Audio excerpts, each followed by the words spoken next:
Con ustedes un fuerte aplauso al doctor Manuel Guerrero.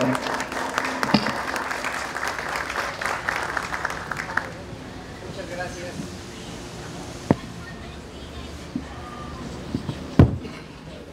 Muchas gracias. Le estoy muy agradecido a Colombia por haberme invitado el año pasado al inicio de esta exposición. Nunca me imaginé que este año estaría en el Perú, un país que siempre quise conocer y empiezo a hacerlo ahora. Gracias a la agregada cultural de la Embajada de Colombia aquí en Lima por la cálida recepción. Gracias a la Autoridad Nacional del Agua por todo lo que me han apoyado para la preparación de esta plática. Y gracias a ustedes por la oportunidad de platicar un poco. Como decía mi amable presentador, no es que sea yo un famoso escritor, simplemente ya he tenido la oportunidad de no tener que asistir a juntas, ni tener que cumplir horarios, y eso me ha liberado mucho tiempo para ponerme a escribir y ponerme a platicar, y platicar me ha llevado a escribir más. El primer libro salió en 1991, Como agua me llevó por todo mi país, eventualmente me llevó a Colombia por primera vez en 2002, y la gran cantidad de personas, de jóvenes, de niños, de adultos con los que he platicado, me han ido como me han ido pidiendo como saber más, como determinar un poco más qué hay atrás de lo que está en el agua. Eso me llevó al segundo libro que escribí ya con un querido amigo, coautor Isaac Schichter, y juntos estamos preparando uno tercero, precisamente producto de todas esas preguntas y comentarios que he tenido en las pláticas que me han invitado. Así es que gracias por esta oportunidad de estar con ustedes. Les voy a hablar, dado que todo el mundo ha hablado de cuencas, yo también voy a hablar de cuencas, pero mi cuenca es un poquito más extensa. La cuenca es el universo. El agua es uno de los elementos más abundantes en el universo. Ustedes pueden ver ahí, en esa tabla, los 10 elementos químicos más abundantes en la Vía Láctea, que se han podido determinar con mucha precisión por las naves que han salido al espacio, y los primer y tercer lugar los ocupan justamente los componentes del agua, de manera que el agua conforma una de las 3 moléculas más abundantes que hay en nuestra galaxia. El agua existe en forma sólida y en forma gaseosa abundantemente en todo el universo, y en nuestro planeta tenemos la fortuna que se presente en la tercera fase, en la fase líquida, que es la que ha promovido la existencia de la vida. El agua en Saturno, por ejemplo. Este es uno de los satélites que se llama Encélado. Encélado tiene en su interior, como pueden ver en la imagen de abajo, tal cantidad de agua que unos géiseres salen desde el planeta y forman el anillo exterior de Saturno, que es un anillo de 300.000 kilómetros de ancho. 300.000 kilómetros a la luz del tarda un segundo en atravesarlo, y es una distancia astronómicamente considerable. Y eso es simplemente una manifestación de parte del agua que hay en Encélado. Uno de los satélites de Júpiter, Europa, está totalmente cubierto en su superficie por agua, bordeada en la parte superior por una costra de hielo y en la parte inferior por otra. Yo sabía del agua en Europa desde hace tiempo. Lo que no sabía, y he aprendido recientemente, es que este es el caso común y no la excepción. Prácticamente todos los satélites de los planetas exteriores al sistema solar, Júpiter, Saturno, Urano y Neptuno, están compuestos de esta manera. Hay una cantidad abundante de agua. Este es Marte. Marte pertenece ya a la familia interior de planetas, donde estamos nosotros, está Venus y está Mercurio. Y antes había un quinto planeta en esta familia interior que chocó con la Tierra y le sacó la Luna. Quedamos nada más 4 planetas. Bueno, pues en Marte aparentemente sigue habiendo, como ven ustedes en esta gráfica, deslizamientos de agua, probablemente agua salada, vestigios de lo que algún día fue un planeta lleno de agua. El agua se ha perdido en la forma líquida, salvo en la Tierra, por esta rara circunstancia de que tenemos un solo satélite y no 2 o más, como los otros planetas. lo cual establece un desequilibrio que hace que se tenga un campo magnético que nos protege del viento solar. Ese viento solar aparentemente fue quien le quitó la atmósfera a Marte y por eso se perdió el agua. Bueno, nuestro planeta azul, un planeta cuya primera imagen es la abundancia de agua líquida. Aquí estamos visto desde este país a muchos kilómetros de altura, y agua gaseosa en la atmósfera. El agua es el insumo más importante que tenemos para la vida, para los procesos industriales, y no tiene un sustituto. Es un insumo abundante en el universo, como les digo, en esa gran cuenca que se llama la Vía Láctea. Tenemos una enorme cantidad de agua, pero no nos hemos puesto a pensar que muchas otras cosas que intervienen en nuestros procesos vitales probablemente sean sustituidos. Podemos comer de un tipo de alimentos, podemos comer de otro tipo, podemos usar un tipo de combustibles, podemos usar otro tipo de ellos, pero el agua es lo único que no se puede sustituir. Y la cantidad que tenemos en este planeta está fija, y aunque es muy grande. La siguiente, por favor, y regresamos a esta. La siguiente. No, más adelante. Bueno, el planeta tiene 3/4 partes de su superficie cubiertas de agua, pero es un agua que no se puede usar directamente. La cantidad de agua disponible es aquella que circula en el ciclo hidrológico. Vámonos atrás. Y esto me preocupa en el sentido de que esa cantidad de agua que es renovable, pero que está siendo contaminada y mal usada, tiene implicaciones tremendamente importantes. No puedo dejar de empezar por esta lámina. Está tomada de un reporte del valor del agua de la Organización Inglesa sobre el Agua, relativamente reciente, y arroja una cifra aterradora. Cada 15 segundos muere un niño, no por falta de agua, sino por agua en malas condiciones. Y esto no es por falta de tecnología. Hablando de allí Inglaterra, ellos a mediados del siglo pasado tuvieron 2 alarmas importantes. Una, brote de cólera que hubo, que nadie le quiso creer al doctor John Snow, que la asociaba con el arrojar todos los residuos, los excrementos hacia el río Támesis, y que unos pocos de años más tarde se vio todavía más avivado ese foco rojo por lo que llamaron la gran pestilencia, una calma de las que suceden por la gran humedad que hay en ese país, y que generó una alarma tremenda. A partir de entonces, lo que se extraía simplemente por un bombeo, se tomaron en cuenta los descubrimientos de que efectivamente en las materias fecales, los desechos que se arrojaban al río, generaban unas bacterias, que a su vez esas bacterias causaban los problemas de 1853 y 57. Hoy en día, el agua en Inglaterra es una de las más puras del mundo. Uno tiene el gusto de abrir cualquier grifo y tomarla directamente.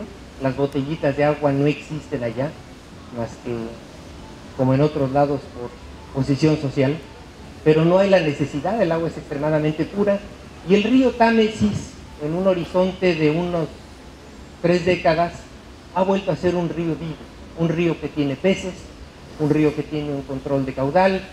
La tecnología ahí la tenemos. Si lo pueden hacer los ingleses, lo podemos hacer todos, y esencialmente la tecnología la conocemos todos.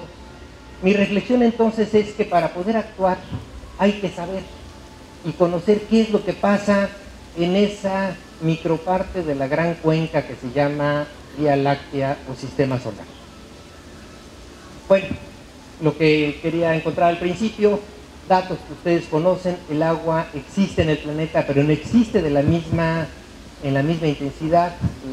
El agua circula en los ciclos hidrológicos, pero los ciclos hidrológicos son unas abstracciones simplificando demasiado las variables que intervienen en la naturaleza.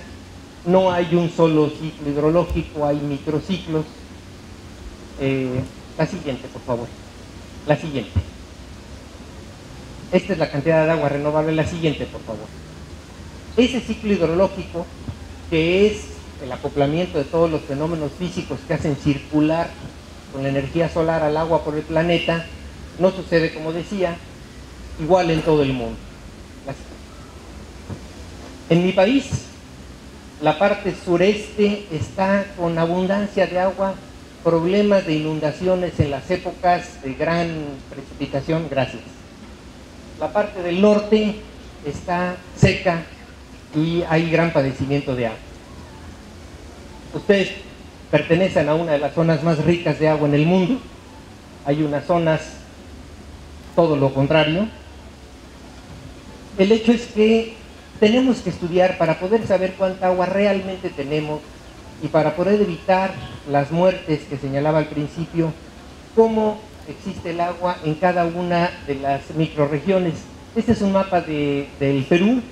Pueden ver que la precipitación está claramente concentrada en unas áreas. En donde estamos actualmente es una zona seca, a pesar de estar en la parte costera. El agua que vemos, el agua real, tiene marcadas diferencias entre los países y marcadas diferencias entre lo que hay dado por la naturaleza y lo que está accesible. Lo que la naturaleza impone sobre los países es un estrés hídrico menor en el caso de Perú, mayor en el caso de México, pero la disponibilidad no está necesariamente relacionada. Vean ustedes esta gráfica inferior, en donde, a pesar de ser en este agrupamiento de regiones la cuarta en disponibilidad porcentual de agua, que son los Estados Unidos y Canadá, por mucho son los que tienen un mejor manejo, una mayor disponibilidad. Tienen menos cantidad física, pero tienen un mejor aprovechamiento. ¿Qué es lo que tenemos que hacer? Bueno, estar conscientes de dónde estamos ubicados. Perú, siguiente, tiene aproximadamente esta cantidad de agua disponible, que es 126 veces más que todos los países pobres juntos. Entre esos países pobres en agua, está Israel, que al ser consciente que no tiene el recurso disponible, busca trabajar por el otro lado, que es la disponibilidad. Entonces, este es el panorama. Vivimos en un universo lleno de agua. Somos bendecidos por ser en este sistema solar el único planeta que ha preservado su agua líquida.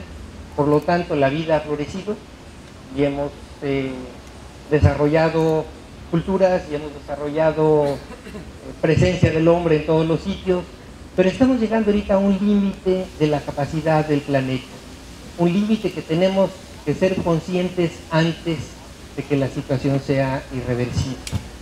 El agua real, el agua que vemos, el agua aparente, es, como vieron en las láminas anteriores, con profundas desigualdades. Pero no es lo único en donde se va el agua. Hay en estos objetos sólidos que tengo en la mano una gran cantidad de agua oculta, el agua virtual, el agua que fue necesaria de consumir en la elaboración de los productos. Y probablemente esto fue hecho en Malasia, en un lugar en donde la abundancia del agua puede ser menor a la del Perú. Se fabricó el objeto y al venir el objeto se viene el agua que intervino en su fabricación. Este es el concepto del agua virtual. Surgió por un estudio que se hacía en aquel entonces de la provisión de cítricos de Israel hacia Europa. Los cítricos se dan con abundancia en ese país, pero tienen la tendencia a consumir en demasía el agua en un país de por sí ya privado de ello. Nadie se había puesto a ver el balance ni el futuro si se seguía solamente con un cultivo de este estilo, hasta que un profesor de la Universidad de Londres, de la Escuela de Estudios Orientales, hizo una serie de reflexiones, John Allan, y propuso este concepto del agua oculta, el agua embebida en la producción de todos los objetos. Este concepto nos ha cambiado esa ya de por sí desigual distribución de la naturaleza, porque nos obliga a pensar en una cuarta dimensión. No nada más es la distribución que existe espacial del agua, sino aquella que se fue consumiendo en la parte temporal durante el ciclo de vida de un producto. Vamos a tomar el ejemplo de una vaca. Esta es una vaca rusa, por eso tiene tanto cabello. Las vacas son animales que consumen una cantidad enorme de agua, que nuestros hábitos de consumo occidentales nos han hecho descansar demasiado en el consumo de carne de res. Escuchaba yo en las pláticas que daban mis colegas el día anterior en la Pontificia Universidad Católica de los problemas que generan las vacas porque algunas de las tierras requieren una extensión demasiado grande y están en competencia con otras especies. En fin, el desarrollo de ganado no es necesariamente la mejor opción. Tampoco lo es para nuestros hábitos alimenticios. Mi cardióloga dice que tratándose de consumo de carne, entre menos patas tenga el animal, del que procede mejor. Es mejor un ave que una res, es mejor un pescado que no tiene patas. Bueno, desde el punto de vista del agua que está oculta, también este animal, una res, la siguiente por favor, cada kilogramo representa 15.500 litros de agua que fueron consumidos. Si yo me como 1 kilogramo de carne producida en Colombia, me estoy llevando 15.500 litros de agua que fueron necesarios para que este kilogramo se diera. A lo mejor en Colombia no importa, Colombia tiene mucha agua, pero mi país, que produce la mayor cantidad de ganado en el norte, en donde no hay agua, creo que nos lleva a cierto tipo de contradicciones. Y aquí está lo que dice mi cardiólogo muy acertadamente: la carne de pollo, no nada más para mi corazón es mejor, sino también desde el punto de vista de la cantidad de agua oculta que hay atrás. 1 kilogramo de queso tiene esa cantidad de litros de agua virtual. ¿Cómo estimamos esto? Vamos a pensar en la rica taza de café que acabamos de tomar. Hay un arbolito que es necesario regar, que tiene mano de obra para producir los granos. Esto se llama un ciclo de vida. Vamos a recorrer el café desde que se genera la frutilla del café hasta que se tiran los residuos. Estos granos se recolectan, necesitan más agua, hay que lavarlos, necesitan mano de obra, se procesan y empezamos a generar desechos. Estos desechos se tienen que transportar, el camión que los transporta requiere combustibles que requirieron mucha agua para ser elaborados. La industria química y petroquímica son intensas en consumo del agua.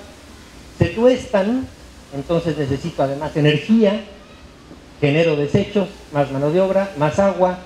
Estos granos tostados llegan al mercado, fueron envasados en algún momento, generan desechos, consumen energía, requieren más mano de obra, lo compro, voy en mi automóvil por él, consumo gasolina y tomo el café. Para hacer el café necesito más energía, necesito agua, genero desechos, se desecha el empaque y este va hacia los basureros. El simple ejercicio de tomar una taza de café como la que tomamos en el descanso implica que hay 140 litros por cada taza. 140 litros que en la lámina anterior ven cómo se van armando. No nada más de agua, sino también del agua que requirió para hacerse energía. Y la energía viene en unos envases cuyo conseguir el envase de la energía, eso se llama contaminación. El combustible se le extrae aquella parte que puede ser aprovechada por las máquinas de combustión, por las máquinas generadoras de electricidad, pero se emiten gases, que es aquello de la energía que representaría su envase. Y hay desechos físicos: el desecho físico de la cascarilla, el desecho físico del plástico en el que venía el café, el desecho físico de los filtros con el que lo formé. Bueno, esto es el contenido de agua virtual que hay atrás de algunos productos selectos. Esta estimación de este concepto de agua virtual se ha ido extendiendo y estandarizando cada vez más. Estarán de acuerdo conmigo que no es fácil el poder calcular con la precisión matemática que se calculan otras cosas, pero de alguna manera la metodología que les describía antes ha sido razonablemente aceptada y las cifras que he encontrado en distintas fuentes concuerdan: los 30 litros por una taza de té o los 140 litros por una taza de café. En resumen, cuando desayunamos estamos consumiendo 750 litros de agua virtual en un desayuno típico. Esto yo creo que debería empezar a figurar, así como la información nutrimental de los carbohidratos y de las kilocalorías y todo aquello, como parte de la conciencia en cada uno de los productos que se están elaborando.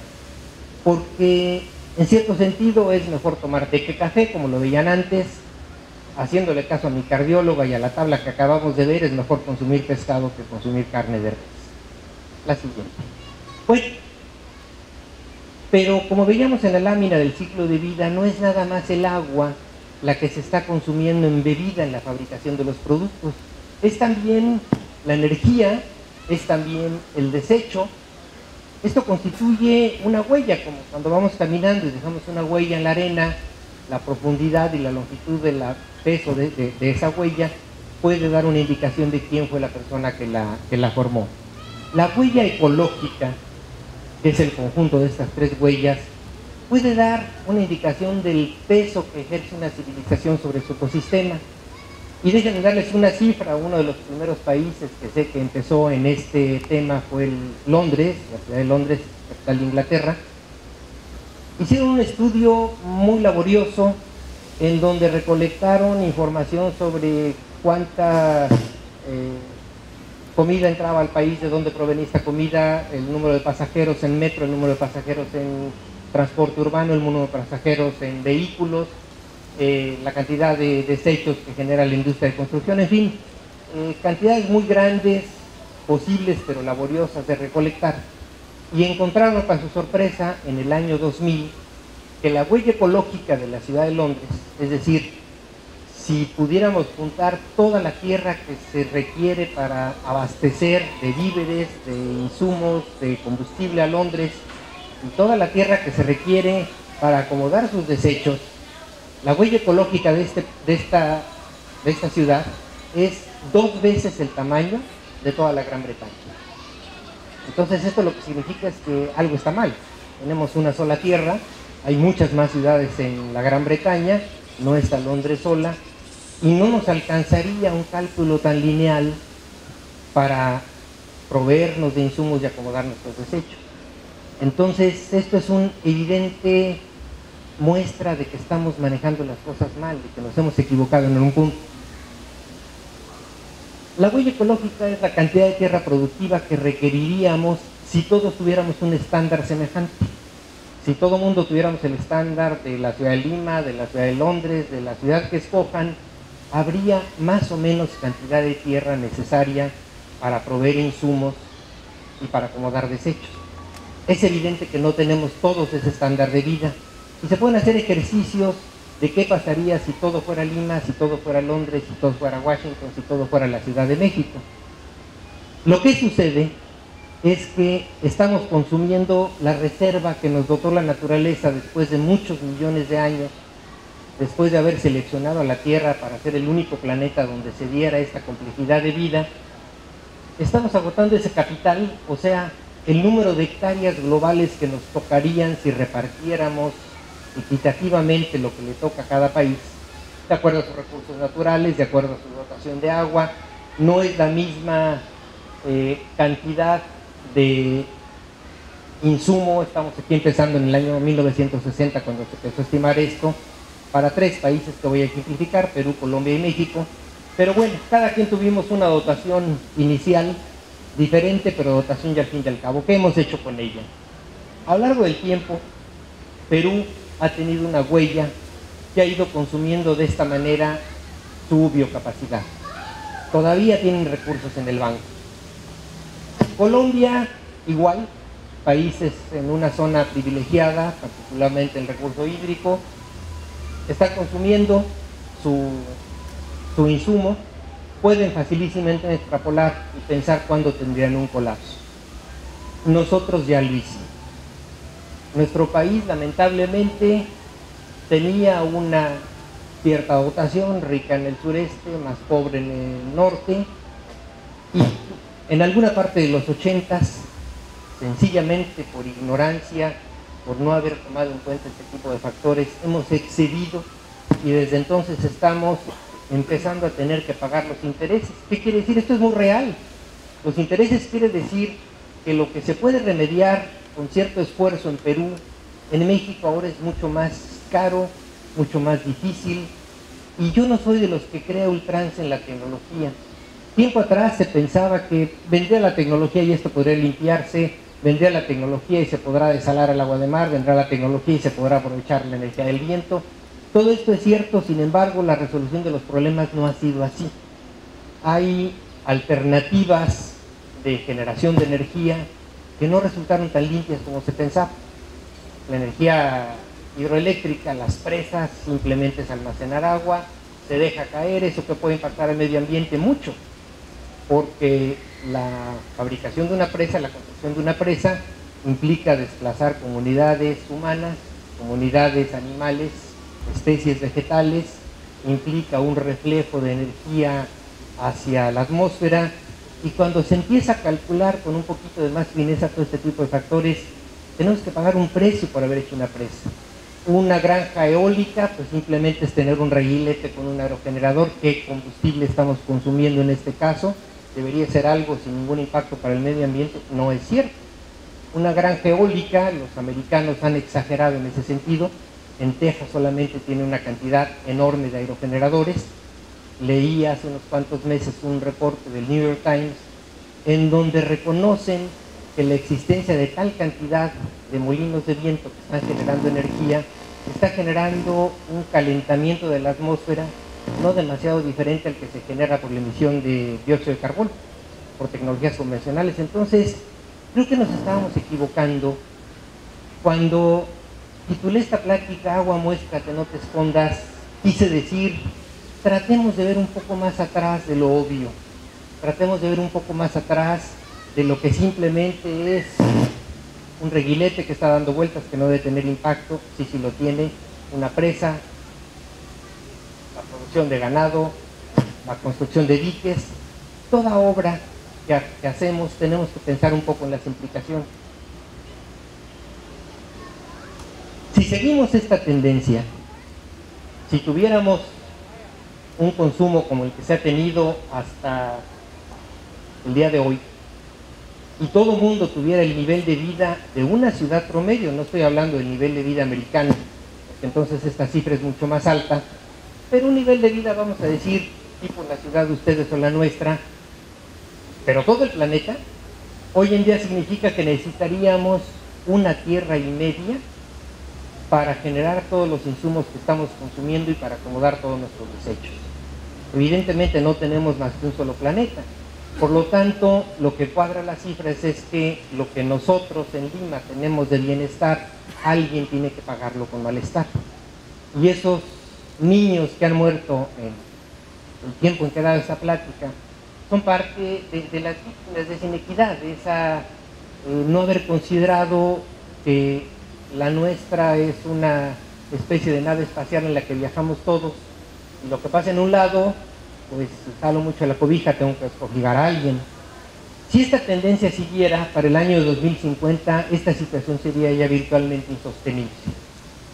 Lo que hay que hacer es buscar una forma de una reducción agresiva en modo de vida, en estándares y sobre todo en conciencia, que es un poco lo que trato yo de comunicar.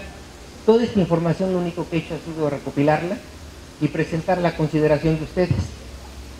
¿Qué hay que hacer? Por ejemplo, nosotros en México, tal vez ustedes en Lima lo hagan igual, para drenar un excusado se utiliza la misma agua que uno está tomando. Con mayor o menor calidad, no tan buena como la de Londres a lo mejor, pero es un agua que ya significó un cierto tratamiento previo. Y todo ese tratamiento se está yendo literalmente al drenaje.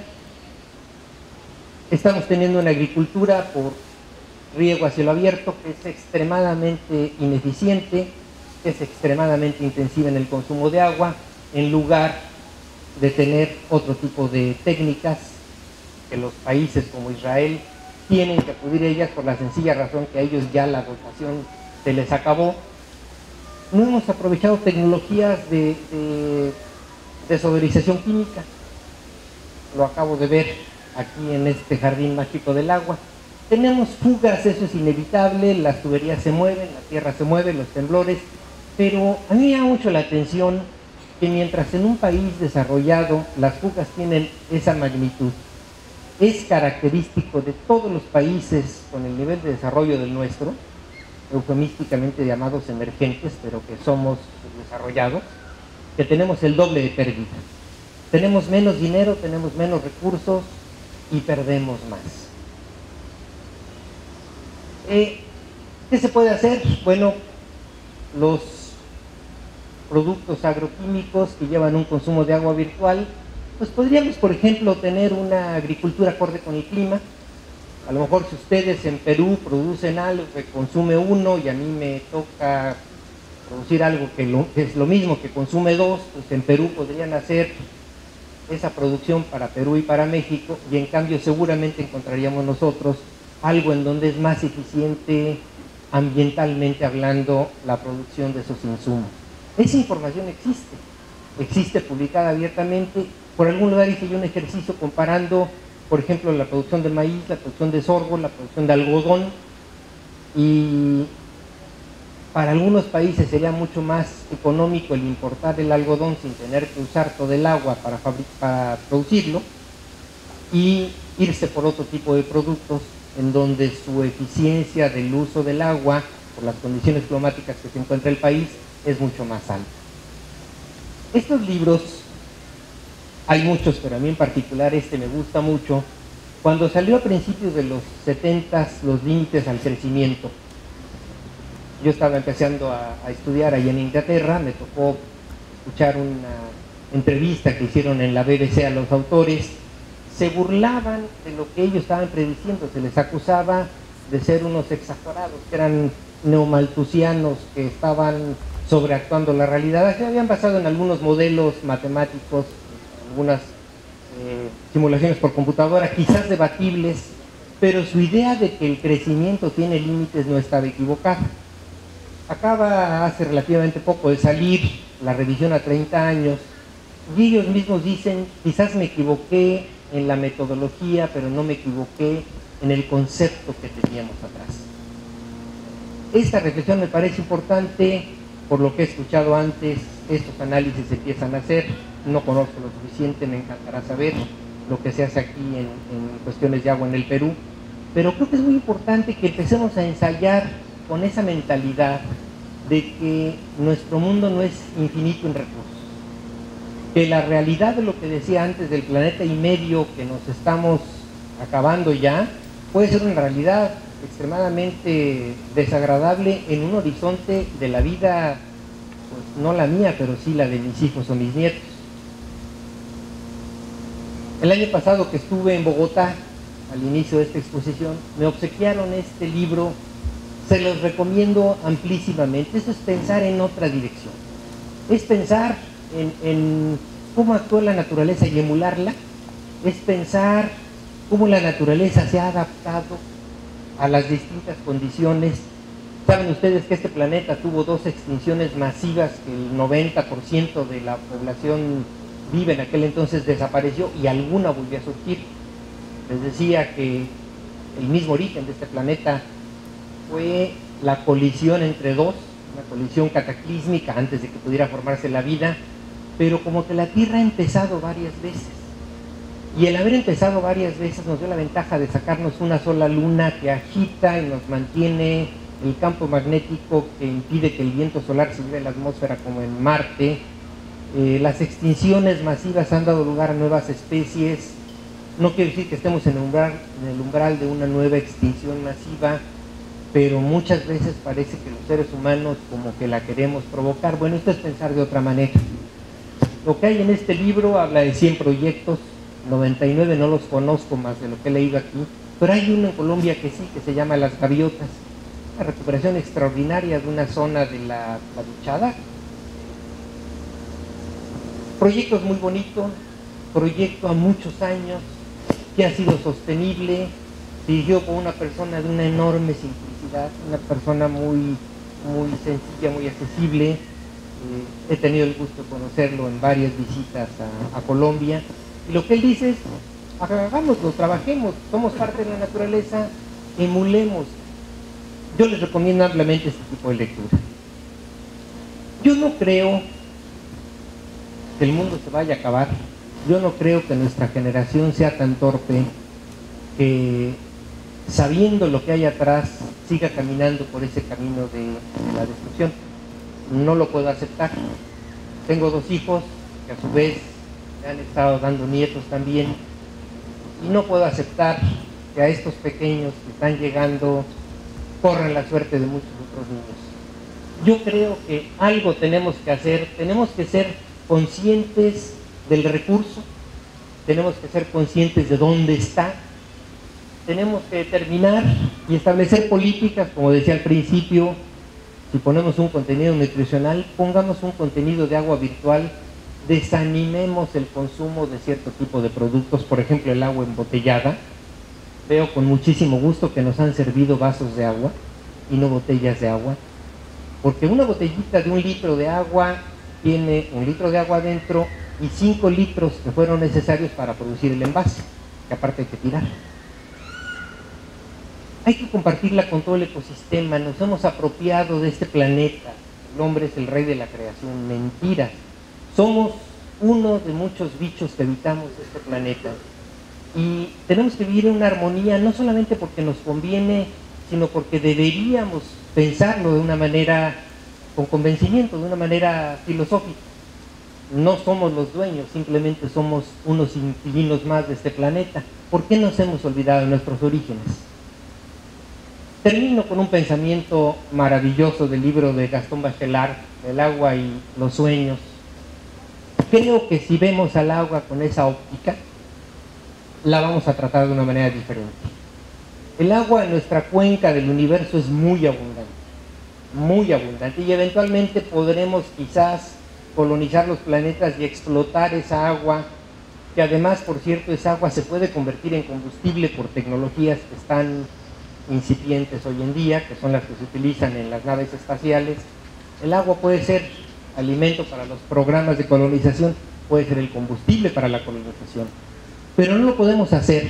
Yo creo que la experiencia que hemos tenido en la Tierra no la podemos trasladar a otras partes sin un pensamiento como este.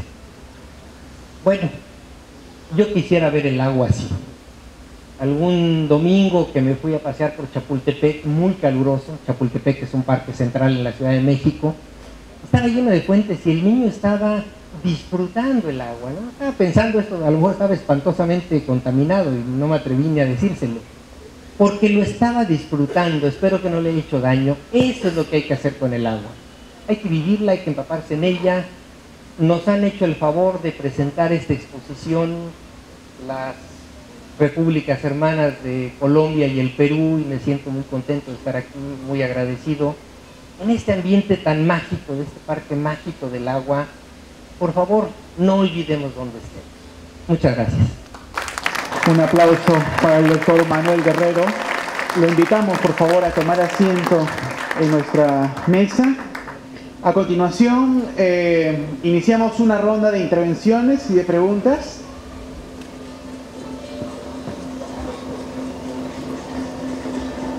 Si alguien tiene algún comentario o alguna reflexión breve o alguna pregunta para el doctor Manuel Guerrero, este es el momento.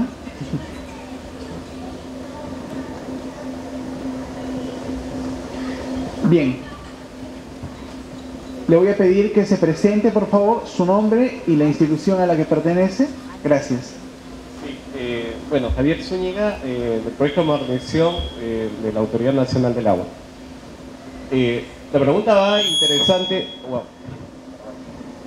Hemos escuchado esto, justamente la huella hídrica en algunos textos, ahora la parte del agua virtual que hay detrás. Me parece interesante el concepto, pero es más interesante cuánto lo estamos aplicando, ¿no? De repente en México ya haya trabajos al respecto. Primero, si de repente esas cifras son muy variadas, de acuerdo a cada realidad, a cada contexto. Y segundo, ¿cuál es la política que se está aplicando en su país para bajar justamente estos indicadores, ¿no? Es decir, productos de mejor calidad con menos agua. ¿Alguna otra pregunta o comentario? Doctor Manuel, tiene usted la palabra. Hay otra pregunta. Ah, perfecto. Creo que ya, buenas noches. Soy la profesora Gloria Doris Quispe Vizcarra, vengo en representación de la UFEL número 6 y como docente realmente me ha parecido una exposición sumamente interesante y veo que tiene también algunos libros como parte de sus experiencias. Me gustaría saber si hay alguna propuesta con respecto a lo que es la programación curricular, de tal manera que nosotros también podamos implementar desde el aspecto de lo que es la educación, que creo que es un aspecto importante en todos los países. Muchas gracias.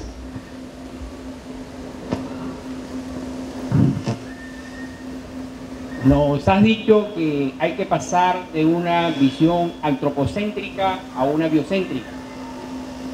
Quiere decir atender a todas las otras formas de vida que existen, no solamente por empatía, sino porque todos formamos parte del mismo viaje. Pero hay algo que pienso que surge de lo que dice, y lo digo porque yo vengo a nombre del Ministerio de Educación, y es que el proceso educativo pareciera estar encerrado justo en el currículo, justo en los contenidos, y no atiende a lo que son las conductas, no atiende a lo que son los comportamientos, no atiende a justamente lo que está proponiendo. Por lo tanto, deberíamos pasar del aula jaula en que estamos ahora al aula mundo en el cual vivimos. Y eso significa precisamente cambiar la tónica del proceso educativo. Entonces quería que comentaras algo acerca de eso, si es posible.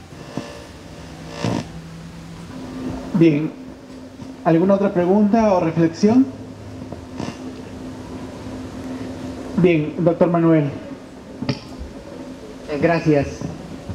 Bueno, una política explícita de que se introduzca el contenido de agua virtual todavía creo que está muy incipiente en todo el mundo. En México ciertamente no la hay. Esencialmente se hacen el mismo tipo de cosas que hacen ustedes con el mismo nivel de precisión. Creo que estamos en una gran igualdad. Pero hay un aspecto que tocan todas las preguntas, que es la educación. Algo que sí ha hecho mi país, de lo cual me siento extremadamente orgulloso, es haber creado una colección de libros para generar conciencia, para generar conocimiento sobre la ciencia. Los dos libros a los que se referían, mis dos obras de divulgación, pertenecen a una colección que se llama La Ciencia para Todos. Es una colección que empezó en 1987, que a la fecha llevamos 232 ejemplares impresos. Si lo dividimos entre el número de meses, prácticamente ha habido 0.75 ejemplar cada mes. Se ha logrado mantener no solamente con colaboraciones de científicos mexicanos, sino también de científicos del resto del mundo de habla hispana. Y esa es la educación a la que te refieres, la educación un poco extracurricular. ¿Qué ha pasado con estos libros? Poco a poco las distintas escuelas públicas y privadas en mi país los han ido tomando como parte de lectura complementaria al currículo. Si de mi libro se ha leído tanto es porque creo que llenó un hueco que era útil, que estaba por ahí, que a mí me da muchísimo orgullo. Me siento muy contento de haber sido útil con una obrita como esta, El agua, el primer libro, La huella del agua, este segundo, Los secretos del agua, lo que estamos empezando a cocinar mi autor y yo. Y esto ha sido una interacción entre las escuelas, los alumnos, y en lo que se ha distinguido mi país en esta colección es que no solamente se lanzan libros y se olvida uno de ellos, sino que hay un concurso en donde se invita a los jóvenes a leer esos libros. Los jóvenes, los adultos, los profesores, la gente de la calle, todo el mundo participa. En mi país ha tenido un gran éxito. En Colombia se han hecho 2 concursos ya con bastante buen éxito, y entiendo que aquí en Perú están empezando. Ese tipo de trabajo extracurricular, que es donde uno puede pertenecer, porque lo que se exige en esta colección es que uno trabaje en el tema del que está hablando. Entonces yo empecé profesionalmente trabajando en el agua, cada vez, como les decía, me he dedicado más a la divulgación, pero uno aporta conocimientos que no necesariamente son originales, pero que sí es difícil de recolectar y que hay uno plasmando ahí. Y esto está abierto. ojalá haya científicos peruanos que se animen y nos platiquen de lo que pasa en los desiertos y de lo que pasa en el lago Titicaca y de lo que pasa en la cultura tan hermosa que tienen ustedes. Hoy en la mañana descubrí que la cultura de las civilizaciones peruanas se remonta a muchos más miles de años de lo que yo sabía. Eso es tema dentro de la ciencia para todos. Eso sería fenomenal verlo reflejado. Este proyecto de cambiar el planeta lo tenemos que hacer todos. Lo tenemos que hacer los educadores, lo tenemos que hacer los investigadores, se tiene que hacer con las autoridades. Y de alguna forma, mi libro no tendría la importancia que tiene si no estuviera cobijado por una colección que algún día el Banco de la República se tomó la molestia de leerlo, de invitarme a participar en esta exposición. Entonces, lateralmente lo que hice para la divulgación de la ciencia en México se convirtió parte de una exposición de ese país que tanto quiero, que se llama Colombia, y que ahora estoy en el Perú contestando este tipo de preguntas. Y esto me lo llevo porque para el tercer libro que estoy preparando con mi coautor Isaac Shifter, estas cosas que he visto en estos escasos 2 días que he tenido en el Perú me dan mucho material para pensar. Yo creo que ese es el proceso que eventualmente regresará a nuestro planeta a una condición de mayor sustentabilidad. Muchas cosas subsisten ya que será necesario dejar que se mueran, como cuando los israelitas salieron de Egipto, había que matar a las generaciones para que la tierra prometida se poblara de gente fresca. Es un poco lo mismo. Creo que estamos necesitados de que se vayan apagando las ideas viejas. Muchas de las veces lo único que pueden hacer es dejar que se mueran solitas, pero empezar a sembrar ideas nuevas y no alimentarnos de aquello que nos ha llevado a la situación en la que estamos. Bien, un fuerte aplauso para el doctor Manuel Guerrero. Muchísimas gracias.